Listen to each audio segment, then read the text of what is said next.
शाहजहांपुर।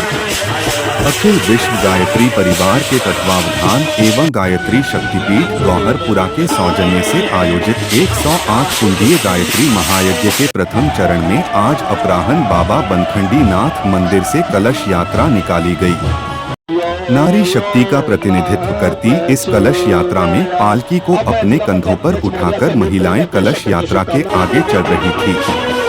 पालकी पर 33 करोड़ देवी देवताओं का प्रतीक शक्ति कलश स्थापित किया गया था। कलश यात्रा जहां जहां से निकली वहां भव्य स्वागत किया गया। व्यसन मुक्ति अभियान के अंतर्गत झांकी के साथ मां गायत्री की झांकी भारत माता की झांकी एवं ऋषियों की परंपरा का प्रतिनिधित्व करती ऋषियों की झांकी कलश यात्रा के साथ चल रही थी। कलश यात्रा गौहरपुरा स्थित यज्ञ स्थल पर जाकर संपन्न हुई।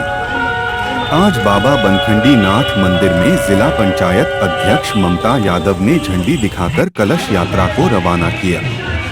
अपर जिला अधिकारी की पत्नी एवं बेटी कलश यात्रा में शामिल हुई एवं पूरी कलश यात्रा के बाद यज्ञ स्थल पहुंची।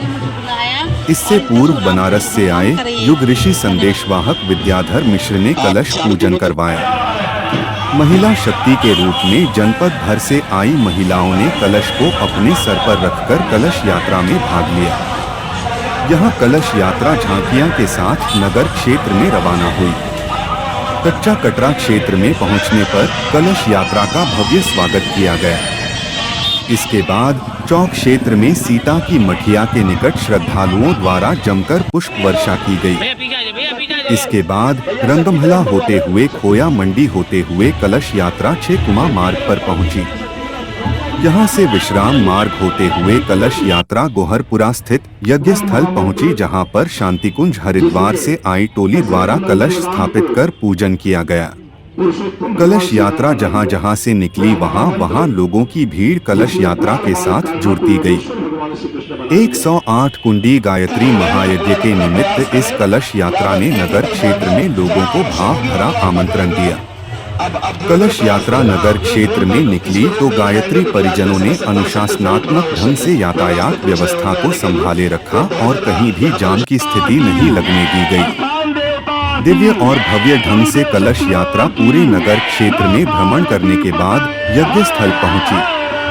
कलश यात्रा के यज्ञ स्थल पर पहुंचने के बाद गायत्री शक्तिपीठ गौहरपुरा के प्रमुख ट्रस्टी राजाराम मौर्य ने बताया कि शांतिकुंज हरिद्वार से आई टोली यज्ञ एवं प्रवचन कार्यक्रम संपन्न करावेगी।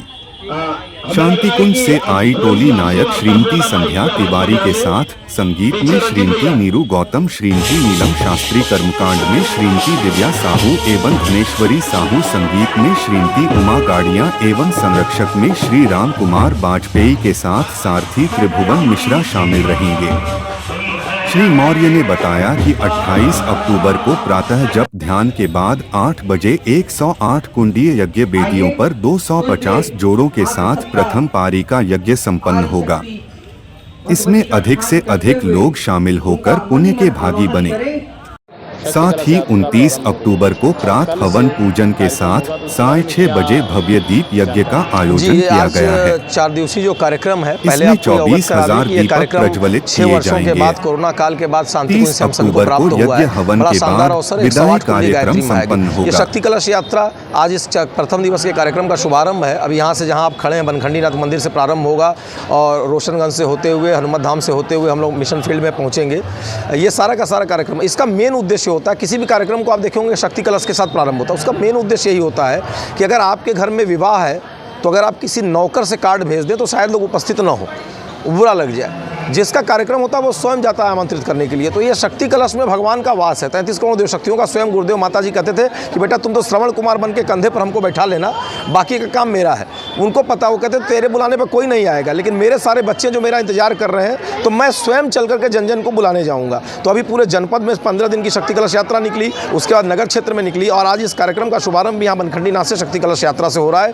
कल प्रातःकाल अभी ये शक्ति कलश यात्रा के बाद शाम को वहीं पर हम लोग पहुँचेंगे, जहाँ पर शांति कुंज के द्वारा संबोधन का क्रम होगा। मातृशक्तियों की नारी सशक्तिकरण वर्ष में टोली आई हुई है। मातृशक्तियों की पूरी टोली आदरणीय संध्या तिवारी जी के नेतृत्व में आई हुई है और उस टोली के द्वारा वहाँ पर संबोधन का क्रम होगा। कल सुबह 8 बजे से विशेष पूजन, सर्वतोभद्र की तैयारी चल रही है, सारे कोने बन रहे हैं। यज्ञशाला में जगह जगह कार्यकर्ता, आप यहाँ की संख्या को न देखें, आज कार्यकर्ता यज्ञशालाओं में लगे हुए हैं, प्रवचन पंडाल में लगे हुए हैं, शक्तिपीठों पर व्यवस्था में लगे हैं, जगह जगह गेट बन रहे हैं, द्वार बन रहे हैं, लोग बीच बीच में लगे हुए हैं। तो कल उसका पूजन का क्रम होगा, विशेष पूजन का क्रम होगा और फिर परसों सुबह भी 8 बजे से कार्यक्रम का, प्रतिदिन का कार्यक्रम यही है। सुबह 8 बजे से लेकर के यज्ञ और कल विशेष पूजन होगा, शाम को संबोधन का क्रम होगा, संगीतमय वातावरण। परसों सुबह यज्ञ के बाद शाम को एक ऐसा अनूठा दृश्य होगा जिसके लिए मैं पूरे जनपद को बार बार आमंत्रित कर रहा हूँ। 29 तारीख को शाम को 6 बजे से विराट 24,000 वेदीय दीप महायज्ञ का आयोजन किया जा रहा है। 24,000 वेदीय दीप महायज्ञ। गुरुदेव हाला कहते थे कि बेटा कुंड नहीं मुंड महत्वपूर्ण है, क्योंकि विचार क्रांति मुंडों में होता है, कुंडों में नहीं होता। कुंड माध्यम भर है, महत्वपूर्ण। यहाँ जाति धर्म का कोई बंधन नहीं है। हो सकता है कोई प्रणाम करता हो, कोई आदाब करता हो, कोई क्रॉस करता है, मतलब यही अपने से बड़ों को सम्मान देना।